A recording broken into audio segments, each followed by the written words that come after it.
বোঝাই বলো তো ওনাকে, যে আমি ওনাকে ঠকাইনি। বৌরানীর নির্দেশে ওনাকে রক্ষা করব বলে আমি ওনার পাশে দাঁড়িয়েছি।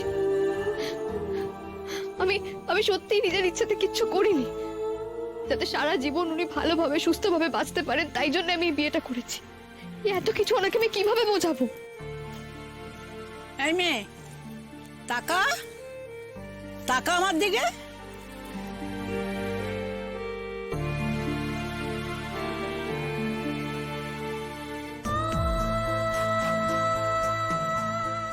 এত বুদ্ধি তোর, এইটুকু বুঝতে পারছিস না? তোদের বিয়ে তো বৌরানীর ইচ্ছেতেই হয়েছে রে। মিল তোদের হবেই, শুধু একটু সময়ের অপেক্ষা। মাঝের এই মান অভিমানের সময়টুকুই তো তোর পরীক্ষা রে বোকা। ওই যে বলেছিলাম, সম্পর্ক জিয়ে রাখার পরীক্ষা।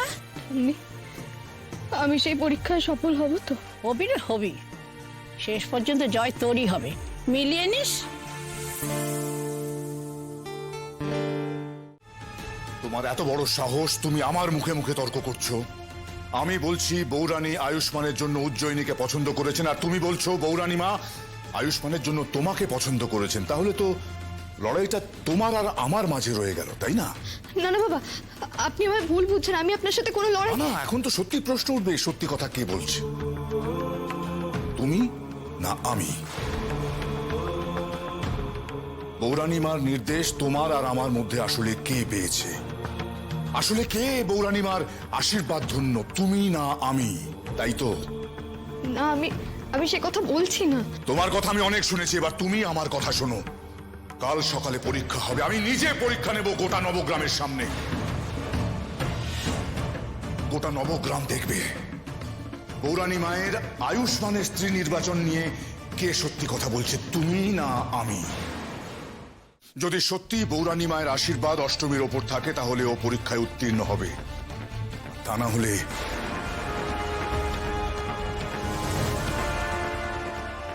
না হলে কি বাবা, বলে যান।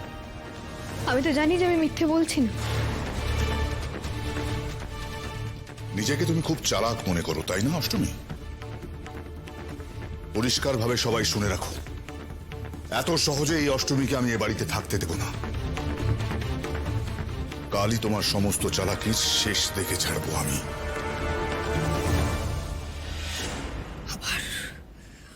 আবার কাল সকালে এ বাড়িতে একটা ঝড় উঠবে। নবগ্রামে আসার পর থেকে তো একের পর এক ঝড়ের সম্মুখীন হয়েই চলেছি। আমি সত্যি জানি না বৌরানী আমার সাথে কি খেলা খেলছে। বড় খোকা যখন বলেছে কাল সকালে নিশ্চয়ই কিছু একটা করবে, চুপ করে থাকবার মানুষ নয়, নিশ্চয়ই কোনো শয়তানের প্যাচ করছে।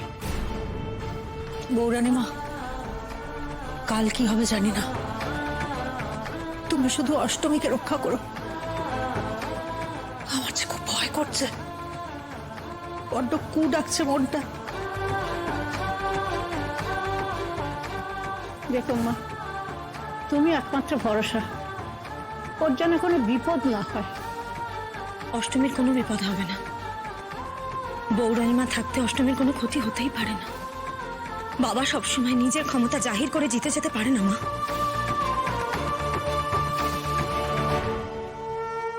আয়ুষ্মান বাবু,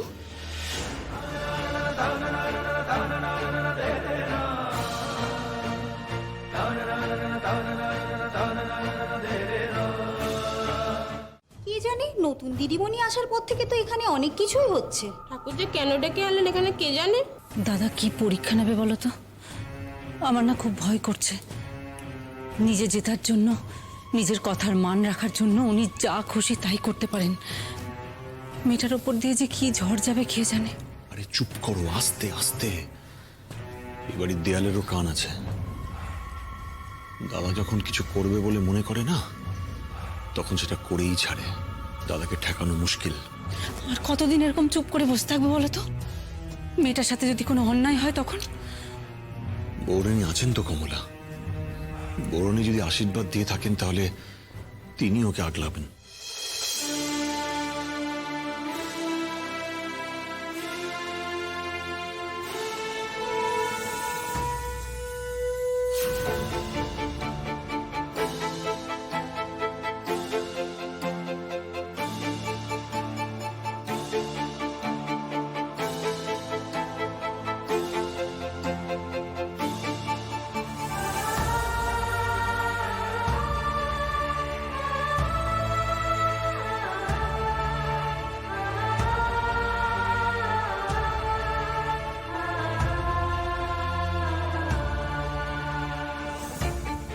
আয়ুষ্মান বাবু কোথায়? উনি আসেননি? উনি না থাকলে যে আমি মনের জোর পাবো না বৌরানীমা।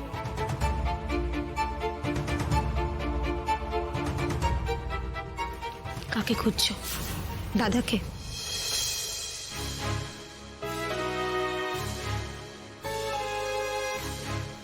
আমি জানি আয়ুষ্মান বাবু, বিয়ের দিন থেকে যা যা হচ্ছে তার খেসারত দিতে হচ্ছে আপনাকে। যতই আমার আর উজ্জয়িনীদির পরীক্ষা হোক না কেন, সব থেকে বেশি পরীক্ষা দিতে হচ্ছে আপনাকে। আপনার মনের অবস্থাটা আমি বুঝতে পারছি। আজ যেটা হবে সেটা দেখে তোমাদের সবার গায়ে কাটা দেবে। দেখি আজ অষ্টমী কি করে। ওই তো উজ্জয়িনীরা চলে এসেছে।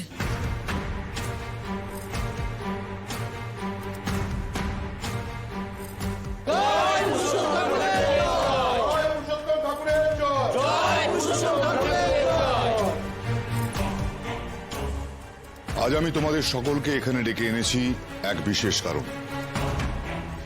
এখানে একটা পরীক্ষা হবে।